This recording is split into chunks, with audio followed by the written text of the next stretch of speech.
दादर रहमान, पूरा चरित्र नहीं कहूंगा, थोड़ी सी बात बता दूं उनकी। बहुत अच्छा चरित्र है, रोज आएंगे आप, ऐसा चरित्र है दादर रहमान का। एक तो होता है कि आप प्रयास कर रहे हो ठाकुर जी को प्राप्त करने का, एक होता है ठाकुर जी प्रयास कर रहे हैं आपको प्राप्त करने का। वो बात लागू होती है दादर रहमान के चरित्र में। मथुरा के हैं, रोज अपने मदरसे पढ़ने के लिए जाते हैं।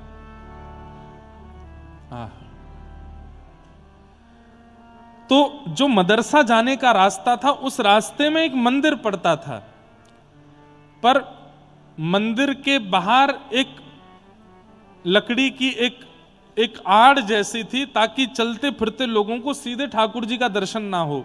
जिसका मन हो वो भीतर आके दर्शन करे। तो ऐसे मुख्य द्वार था, मुख्य द्वार के बाद एक लकड़ी की एक ऐसे परत थी, ताकि चलते फिरता कोई भी मन चला दर्शन ना करे, जिसको करना अंदर आवे। पता नहीं कैसे एक दिन रात्रि में वो लकड़ी की जो आड़ थी वो टूट गई। अब उसकी मरम्मत कराने के लिए पुजारियों ने किसी को बोला, उसने कहा कि 10-15 दिन लगेंगे। अब इसको आप कृपा नहीं कहोगे तो ठाकुर जी को देखना है उसको और दिखवाना है खुद को। तो कई बार ऐसा होता है कि अन्य मजहब के लोग जब होते हैं, वो दूसरे मजहब के लोगों को देखना चाहते हैं कि भाई ये करते क्या हैं, इनके में क्या हो रहा है। हम लोगों को भी कभी हमारे मुस्लिम लोग जब दिखते हैं तो हम देखते हैं उनकी ओर कि क्या करते हैं, इनके नियम क्या हैं, इनके कर्म क्या है, क्या क्या कैसे होता है। तो ऐसे ही मंदिर के आगे से रोज निकलते थे, कभी दिखे तो थे नहीं ठाकुर जी। पर आज दादर रहमान छोटा बालक मदरसा पढ़ के लौट रहा था। जैसी उसकी दृष्टि पड़ी अंदर, आज वो दीवार नहीं थी, तभी त्रिभंग ललित श्याम सुंदर और बगल में किशोरी जी खड़ी हैं। वो झांकी दिखी तो रुक गया, या कहो 4 कदम आगे बढ़ गया था, 3 कदम पीछे आया, फिर देखा और बाहर से ही देखता रहा। और देखते देखते अब ये तो पता ही होता है सब लोगों की, ये ठाकुर जी हैं और ये इनकी प्रियसी श्री किशोरी जी हैं, श्री राधा रानी हैं। इतना तो उसको भी पता था। अच्छा, ये हिंदुओं के भगवान हैं, कितने प्यारे हैं, इनका मुखमंडल कितना सुंदर है, इनके नेत्र कितने प्यारे हैं, इनके गाल कितने सुंदर हैं, इनके हाथ कितने सुंदर हैं, ये खड़े कितने प्यारे हैं, कैसे त्रिभंग लली ऐसे बन के खड़े हैं। वो बस ये, उसको कुछ और नहीं पता है, वो केवल झांकी देख रहा है। देखता रहा, देखता रहा, देखता रहा। थोड़ी देर बाद कुछ ब्राह्मण लोग वहां आ गए और उन्होंने जब उसको मंदिर के अंदर देखते हुए देखा तो ऐसे थोड़ा घूर करके उसकी ओर देखा, तो डर के मारे वो वहां से चला गया। लेकिन घर गया, अब वो पानी भी पी रहा है। पानी पीने में कितना लगता है, 5 सेकंड, लेकिन वो मुख से लगाए पात्र को बस सोच ही रहा है। कैसी छवि थी, पोशाक कितनी अच्छी थी, बाल कितने सुंदर थे, नेत्र कितने अच्छे थे। मां घर से बाहर बार बार जाने नहीं देती थी, मौका ढूंढ रहा है, मैं कैसे दोबारा जाऊं। तो एक ही उपाय था, कल जब मदरसा जाऊंगा तो फिर देखूंगा। तो बस रात भर यही है, रात्रि तुम जल्दी जाओ, जल्दी से सुबह उदय हो। सूर्य उदय होते ही पिताजी ने बैठा दिया, नमाज पढ़ो। तो जो भी क्रम था वो अपना करने लगा। बस उसको तो उत्सुकता थी, माँ ने बाल भोग बनाया था, मुझे भूख नहीं, मैं जा रहा हूं, आज मौलवी जी ने जल्दी बुलाया है, मैं जा रहा हूं। चला गया। कोई मौलवी ने जल्दी नहीं बुलाया था, उसको देखना था। मंदिर के बाहर खड़े होकर फिर देखने लगा। कल तो देख करके कैसे तैसे चला गया। अब मंदिर के बाहर मुख्य रास्ता था, वहां कुछ ठेले दुकानें आदि कुछ लगी थी। तो कभी किसी दुकान पर बैठ करके वहां से कुछ सामान लेके खाने लग जाए, देखने के लिए बहाने ढूंढे। कभी किसी दुकान पर खड़े होकर वहां से देखे, कभी कहीं खड़े होकर के देखे। ऐसी स्थिति को क्या कहते हैं बंधुओं, पता है? आप नहीं देख रहे हो ठाकुर जी को, ठाकुर जी देख रहे हैं आपको, इसलिए आप रह नहीं पा रहे उनको देखे बिना। आपके बार बार, जैसे मैं बताया ना थोड़ी देर पहले, एक माता जी वो बार बार बाहर से अंदर आमे बोले एक बार और नाच लूं फिर चलूंगी, एक बार और नाच लूं। ऐसी स्थिति जब बन जाती है ना कि आप रोके से नहीं रुक पा रहे हैं, इसका मतलब दृष्टिपात आपकी तरफ से नहीं, उनकी तरफ से हुआ है। हम दर्शन करके निकल जाते हैं, कई बार सिक्योरिटी गार्डों से लड़ते हैं, अरे हमें करने दो करने दो। क्यों? पता है दर्शन करना ना। हूं अपनी लिस्ट लाए थे बताने की, वो बता नहीं पाए अभी तक। ठाकुर जी को बताना है क्या क्या कष्ट है, हम इसलिए रुकना चाहते हैं। हमारे ब्रज के एक रसिक बहुत सुंदर भाव गाते हैं। लखी जिन लाल की मुस्कान, लखी जिन लाल की मुस्कान, लखी जिन लाल की मुस्कान, लखी जिन लाल की मुस्कान। तिन्हि बिसरो वेद विधि जप, तिन्हि बिसरो जोग संजम ध्यान, लखी जिन लाल की मुस्कान। समझ में आया? लखी मतलब देखा, लखी जिन लाल की मुस्कान। जिन्होंने एक बार ठाकुर जी की मुस्कान, वास्तविक मुस्कान देख ली, उनकी स्थिति क्या हो गई? तिन्हि बिसरो वेद विधि तप जोग संयम ध्यान। वो फिर किसी लायक नहीं रह गए, सब छूट गया उनका। क्या विधि है, क्या वेद है, क्या योग है, क्या संयम है, क्या ध्यान है, सब छूट गया। लखी जिन लाल की मुस्कान, लखी जिन लाल की मुस्कान। नेम व्रत आचार पूजा पाठ गीता ज्ञान, नेम व्रत आचार पूजा पाठ गीता ज्ञान। रसिक भगवत द्रगदयसी, रसिक भगवत ऐच के मुख म्यान, ऐच के मुख। लखी जिन लाल की मुस्कान, लखी जिन लाल की मुस्कान। रसिक भगवत द्रगदई असी ऐंच के मुख ध्यान, मुख म्यान।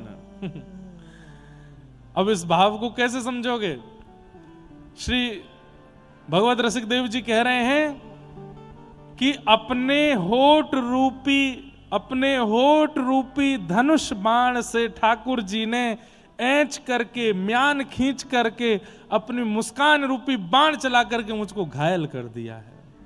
अब मुझे और कुछ समझ नहीं आ रहा है, मुझे और कुछ नहीं दिख रहा है। लखी जिन लाल की मुस्कान, लखी जिन लाल की मुस्कान। दादर रहमान की स्थिति यही हो गई।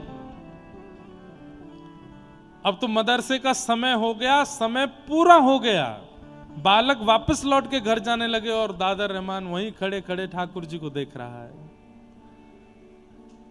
एक इनके चाचा का बेटा था, उसका नाम था कासिम। उसने आकर के देखा, हे तू आज वहां नहीं आया? मौलवी जी पूछ रहे थे। तो अपने आंसू पोंछे, आंखें लाल पड़ी थी। नहीं नहीं कुछ नहीं, बस ऐसे ही थोड़ा बुखार था। बुखार था तो घर पे होता, तो यहां क्या कर रहा है? बाजार में घूम रहा है। कासिम को बुलाया, बोले इधर आओ, मुझे ना कोई अच्छा लग गया है। और क्यों लग गया है मुझे नहीं पता है। अब मुझे डर भी लग रहा है कि कहीं ये अच्छा लगना बुरा तो नहीं है। बोले कौन अच्छा लग गया है? अपने बगल में अपने चाचा के भाई को, बेटे को खड़े, कासिम को खड़े करके बोले वो अच्छा लग गया है। सामने देखा जैसे त्रिभंग लली श्याम सुंदर। कासिम बोला अरे बाप रे, तू क्या कर रहा है? तू इसको देख रहा था सुबह से? बोला हाँ। अरे अब मुझे शब्द नहीं पता वो लोग क्या बोलते। बोले पाप लगेगा, चल यहां से। लेकर के गए, बोले कि इसका पता नहीं चलना चाहिए तेरे पिता को और मेरे पिता को। घर में किसी को भी पता चला तो हम लोगों को काट दिया जाएगा, मार दिया जाए। तुझे पता नहीं है कितना बड़ा अपराध है ये? बोले इसमें अपराध क्यों है? वो कितने सुंदर हैं, तूने देखा उनको? उनके मुख देखे, उनके गाल देखे, नेत्र देखे, कितने सुंदर हैं। और उनकी जो प्रियसी राधा रानी, उनकी तो मैं क्या कहूं, वो कितनी सुंदर थी। ये सुंदर हैं तो ये देखने में क्या अपराध हो सकता है? कासिम बोला देख खबरदार, तू खुद कुछ कर रहा है अपराध, मुझसे भी करवाएगा। नहीं करना, नहीं देखना, मैं घर पे नहीं बताऊंगा, लेकिन कल से मत करना ये सब। कासिम को कुछ खाने के लिए कुछ चीज अच्छी लगती थी बाजार की, तो दादर रहमान वो खरीद लाया। अपने चचेरे भाई को वो सामग्री दी खाने की, खुश हो गया, अरे वाह तू मेरे लिए लाया। बोले कि मैं तुझे एक शर्त पे दूंगा। बोले क्या? मुझको देखने दिया कर, घर पे किसी को पता चलना नहीं चाहिए, मैं पढ़ने नहीं जाऊंगा मदरसे में, मुझे बस उनको देखना है, तू घर पे नहीं बता। तो बोला नहीं नहीं ये नहीं होगा। बोले देख आज एक दे रहा हूं, कल 2 सामग्री दूंगा, परसों 4 दूंगा, तुझे रोज खिलाऊंगा, घर पे नहीं बताना। कैसी अद्भुत लीला है। तो कासिम घर पे ना पता चले इसकी पूरी व्यवस्था करता था। वहां जाके मौलवी जी को रोज बोल देता था वो तो बीमार पड़ा है, उसको तो कुछ पेट में दिक्कत हो गई है, उसको ऐसा हो गया है वैसा हो गया है, इसलिए वो नहीं आ रहा है। 4-5 दिन निकलने के बाद कासिम बोले देख आज मौलवी जी कह रहे थे अगर दादर नहीं आया तो मैं उसके घर जाके देख के आऊंगा उसको, भाई क्यों नहीं आता है वो। तो दादर रहमान दूसरे दिन चला गया पढ़ने। 4-5 दिन बाद तो मौलवी जी ने बैठाया, बोले कहाँ था तू, क्या था, क्या कर रहा था? तो सब उसने झूठ वूठ बोल के किया। अचानक से उसने पूछ लिया, बोले मौलवी जी एक बात बताइए। बोले क्या? ये काफिरों के भगवान को अगर देख लेते हैं तो उससे कुछ होता है क्या? तो मौलवी जी बोले ऐसा क्यों पूछते हो तुम, देखा है क्या तुमने? नहीं नहीं मैंने देखा नहीं, बस पूछ रहा हूं। हम मथुरा में रहते हैं, यहाँ चारों तरफ उनके मंदिर हैं, कभी दिख जाए तो, दिख जाए तो। और बड़े उन्होंने नियम बता दिए, ये ऐसे नमाज करना, फिर ये करना, ये वाला क्रम करना पड़ेगा, वहां तुम्हारा तीर्थ है वहां जाकर के ये करना पड़ेगा, और ऐसा कर रहे हो तब जाकर के उसका जो पाप होगा वो निकलेगा। दादर रहमान बोला बहुत कठिन है, नहीं करना मुझे। मैं देखने में ही राजी हूं, ज्यादा से ज्यादा पाप ही लगेगा, मरने के बाद जन्नम में जाना पड़ेगा। बोले मरने के बाद ही तो जाएंगे, जब तक जीवित हूं तब तक देख लेता हूं, जन्नम ही तो जाना पड़ेगा, देखना नहीं छोड़ पाऊंगा।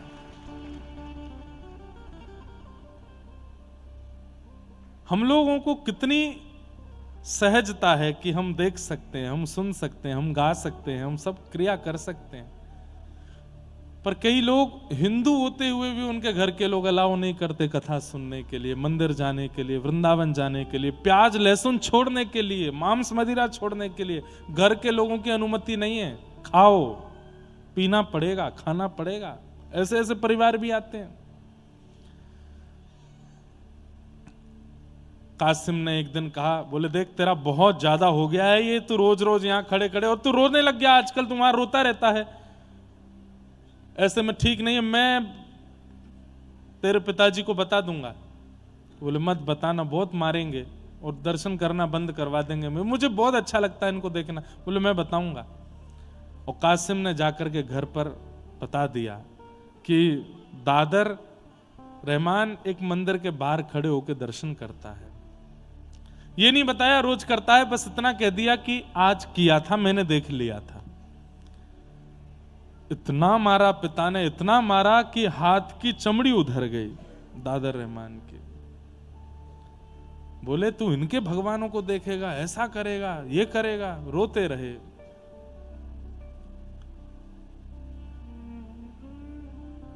घर में बंद कर दिया, बोले अब तू नहीं जाएगा पढ़ने के लिए। मां ने समझाया, बोले कि हम मथुरा में रहते हैं, यहाँ चारों तरफ हिंदू ही हैं, अगर किसी की संगति में आकर के उसने गलती कर दी तो आप इतना क्यों मार रहे हैं उसको। तो उन्होंने समझाया, बोले 1-2 दिन नहीं करूंगा ऐसा तो ये बिगड़ जाएगा, करने दो। मां पूछती है पानी पियोगे? बोले नहीं। भोजन करोगे? बोले नहीं। दर्द हो रहा है तेरे हाथ में लग गई? बोले नहीं। तो फिर? मां आंखों में दर्द हो रहा है। बोले क्यों? उनको देखना है। माँ तू मेरे साथ चल के देख तो सही, वो कितने सुंदर हैं, उनका स्वरूप, उनका श्रृंगार, उनका तू रूप देखेगी ना माँ, तू भी मोहित हो जाएगी। माँ तो घबरा गई, बोले ये हमारे घर का बेटा, इसको क्या हो गया ये?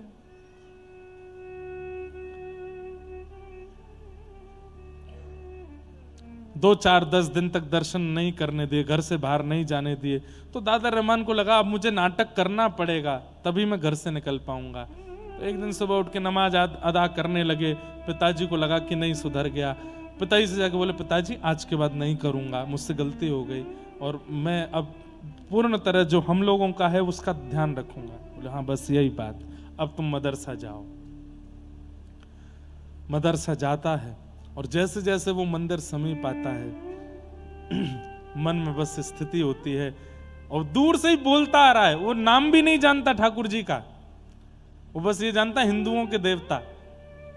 ए हिंदुओं के देवता, मैं तुमसे प्रार्थना करता हूं, मार्ग यही है, मुझे निकलना पड़ेगा सामने से। आज मुझे 2-4 दिन मदरसा जाने दो, मुझको रोकना नहीं, पर मैं एक बार तुमको देखूंगा। मुझे पकड़ नहीं लेना, मुझे जाने देना, पर मैं देखूंगा जरूर। और प्रार्थना भी कर रहा है, मुझे रोकना नहीं। पूरे दिन खड़ा कर लेते हो सामने। जैसे ही आया सामने और बड़े डर डर के देख रहा है, और जैसे ही देखा फिर रुक गया, वहीं देखता रहा। देखते देखते आंखों से आंसू, अब तो रोने लगा हाथ जोड़ के कि मैं ये बीच मझधार का कैसे हो गया हूं, मुझे या तो वहीं रहने दीजिए या यहां रख लीजिए, ये बीच में मेरे पिता मुझे मार देंगे, मेरे साथ क्या हो रहा है। पिता को पता चला था कि आज गया है पढ़ने के लिए, तो पीछे से देखने के लिए गए मौलवी से बात करने के, तो रास्ते में ही दिख गया। और जब उस स्थिति में देखा तो सोचो, पहले पता चलने पर जब खाल उधेड़ दी थी तो अब क्या किया होगा। इतना बुरा बर्ताव किया, इतना मारा कि बस प्राण नहीं निकले। पूरा मुख सूज गया, हाथ सूज गए, पैर सूज गए, और तब भी रो रहे हैं दर्द से नहीं कि मैं उनको देखे बिना रह नहीं पा रहा। और वो अपने पिता को समझा रहे हैं इसमें मेरा कोई वश नहीं है पिताजी, पता नहीं क्यों मेरे नेत्रों को वो सुहा गए। मौलवी बुलाए, झाड़ फूंक करने वाले बुलाए, तंत्र मंत्र करने वाले बुलाए कि हमारे बेटे पर कोई ऊपर का साया है। ये उनके देवता को देखता है। इतने सारे तावीज पहना दिए गले में, हाथों में गंडे पहना दिए, पैरों को सांकर से बांध करके घर में रखा कि वहां चला ना जाए।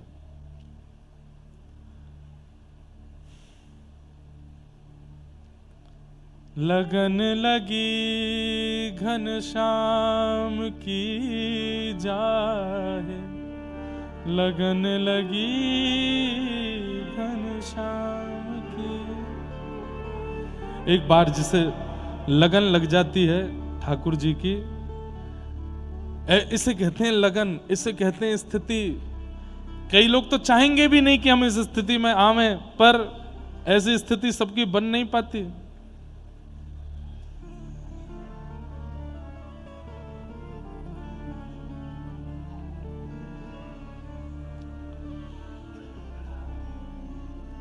लगन लगी घनश्याम की जाए, लगन लगी घनश्याम की। स्थिति कैसी हो जाती है।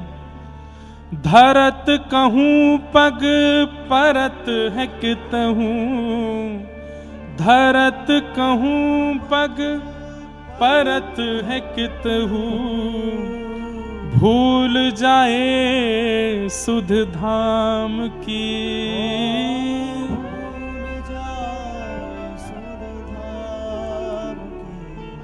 पैर रखेंगे कहीं, जाएगा कहीं और।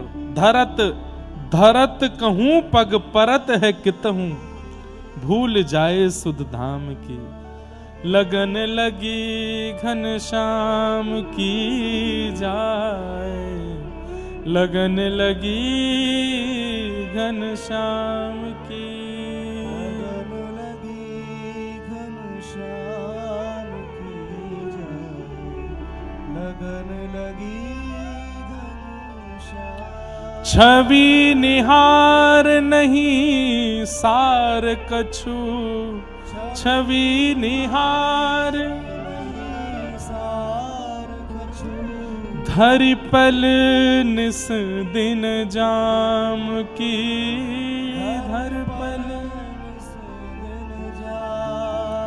जिसे लगन लग जाती है वो एक बार देखने में उसका कुछ नहीं होता, वो तो 24 घंटे अपने प्रियतम को निहारना चाहता है, उन्हीं को देखना चाहता है, उन्हीं में रमना चाहता है। जित मुँह तित ही धावे, सुरत न छाया धाम की, लगन लगी घनश्याम की, लगन लगी घनश्याम। नारायण बौरी भई डोले, नारायण बौरी मतलब पागल, बेचैन। नारायण बौरी भई डोले, नारायण बौरी रही न काहू काम की, रही न लगन लगी घनश्याम की, जाहे लगन लगी घनश्याम की। ऐसी स्थिति हो गई कि अब रह नहीं पा रहे हैं ठाकुर जी के बिना। तब अनेक तंत्र मंत्र वाले आ गए, झाड़ फूंक करने वाले आ गए। अब तो स्थिति ये हो गई, बिना नाम जाने, बिना कोई यज्ञ तप जप जाने, कुछ नहीं पता है रहीम को कि उनकी प्राप्ति के लिए करना क्या पड़ता, कुछ भी नहीं आता है, लेकिन बैठे बैठे बस हंस रहे हैं। पूछते हैं तंत्र मंत्र करने वाले, कौन है तेरे सिर के ऊपर, कौन है? तो बोले घर से निकल के जब मदरसे के रास्ते पर जाओगे तो बाएं हाथ पे एक मंदिर पड़ेगा, वहां जो खड़े हैं वही हैं, वही हैं, तन में, मन में, जीवन में, बुद्धि में, चित्त में, नेत्रों में, बस उनके अलावा कुछ नहीं, उन्हें देखना है बस। अब तो वो प्रार्थना करने लगे ठाकुर जी से कि नाथ अब मैं नहीं रह पाऊंगा, अब मेरी स्थिति कुछ ऐसी हो गई है कि मैं कुछ जानता भी नहीं आपके बारे में, मुझे आपका नाम भी स्पष्ट नहीं पता, बस देखने की इच्छा है मेरी, अब कृपा करो। और बस एक दिन मौका पा करके पहुंच गए मंदिर के बाहर, प्रतीक्षा कर रहे हैं कि मंदिर खुले, दर्शन हो। घर से भाग करके मौलवी आदि सब ढूंढ रहे हैं कहां हैं, छुप करके बस प्रतीक्षा कर रहे हैं, एक बार झलक दिख जाए प्राण त्याग दूंगा। आज जैसे ही ठाकुर जी का दर्शन करने के लिए पहुंचे, कपाट खुलते ही सामने जब श्याम सुंदर को देखा, दर्शन करके नतमस्तक हुए, नतमस्तक होकर के जैसे ही पुनः उठ करके देखा तो ठाकुर जी सचल होकर के प्रकट हो गए, और प्रकट होकर के दादर को अपने हृदय से लगा करके अपने में ही विलीन, उसको अपने संग ही ले गए ठाकुर जी, नहीं मिले फिर, ठाकुर जी में ही विलीन हो गए। कहां ऐसे भक्त भी हैं जिन्होंने कोई योग नहीं किया, तप नहीं किया, जप नहीं किया, किसी प्रकार का कोई साधन नहीं किया, केवल निहार लिया है, और सब कुछ विपरीत होने के बाद भी प्राप्ति कर लेते हैं ठाकुर जी की। और कहां हम लोग हैं, हम सब करते हैं, जप भी कर रहे हैं, एकादशी भी कर रहे हैं, तिलक भी कर रहे हैं, कथा भी सुन रहे हैं, परिक्रमा भी कर रहे हैं, फिर भी हम पर वह अनुग्रह नहीं है। तो इसमें इसका मतलब ये नहीं है, इसका मतलब ये नहीं है कि साधन में कमी है, इसका मतलब ये है कि हम साधन तो कर रहे हैं पर साधन से होने वाले चित्त का जो मार्जन है वो अभी हो नहीं रहा है, इसलिए ठाकुर जी इतना अनुग्रह नहीं कर रहे हैं।